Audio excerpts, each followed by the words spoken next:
Bah, déjà, j'en retiens que que c'est assez plaisant. En fait, c'est assez agréable de rencontrer ces jeunes, d'autant plus qu'ils sont au départ intimidants, parce que si eux ne connaissent pas mes références, moi je ne connais pas très bien les leurs non plus, c'est le moins que je puisse dire. Et d'avoir la capacité de faire un échange comme ça, justement grâce à leur ouverture, c'est plutôt... oui, c'est plaisant. C'est vraiment un contact très agréable. C'est ça que j'en retiens.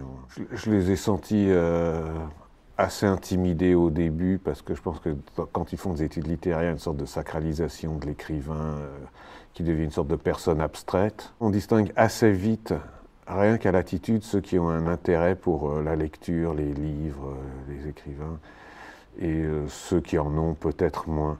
D'ailleurs, tout le monde n'est pas obligé d'être intéressé par les écrivains et la littérature. Moi, si un physicien venait m'expliquer comment faire une fusée, ça ne m'intéresserait pas. Il ne faut pas qu'il y ait non plus de tyrannie de l'intérêt pour la littérature, même si c'est sans doute une bonne chose.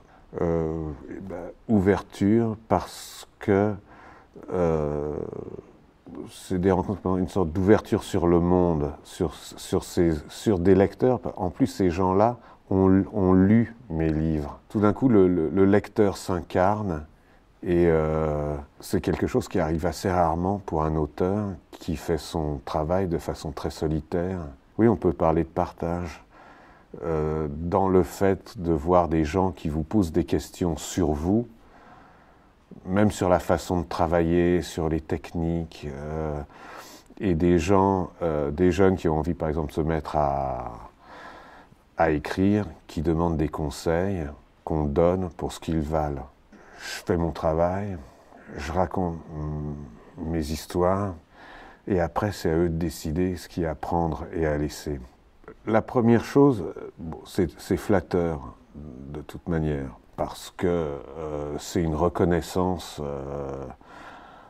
officielle et semi-officielle de son travail. J'ai été étonné.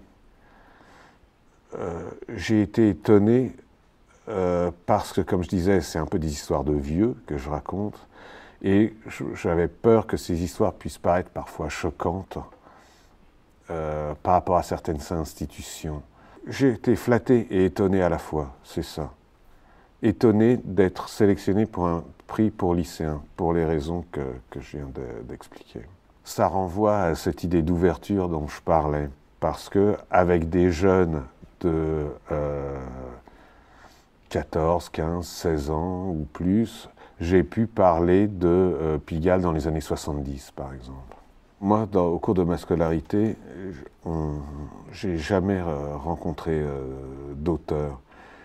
Et je pense, oui, ça aurait pu être intéressant parce que c'était en fait un métier que j'avais envie de faire et qui m'aurait peut-être paru moins effrayant à l'époque, parce que pour devenir auteur, on a une montagne à franchir, et en plus les modèles qu'on nous donne étaient des modèles d'excellence, et on peut rencontrer des auteurs qui ne sont pas des modèles d'excellence et qui ne sont pas moins des auteurs. C'est-à-dire que la littérature est telle qu'on peut être auteur sans être Victor Hugo finalement, et y prendre plaisir et avoir sa place, même si elle est mineure. Et ça peut être une façon intéressante d'entrevoir la littérature.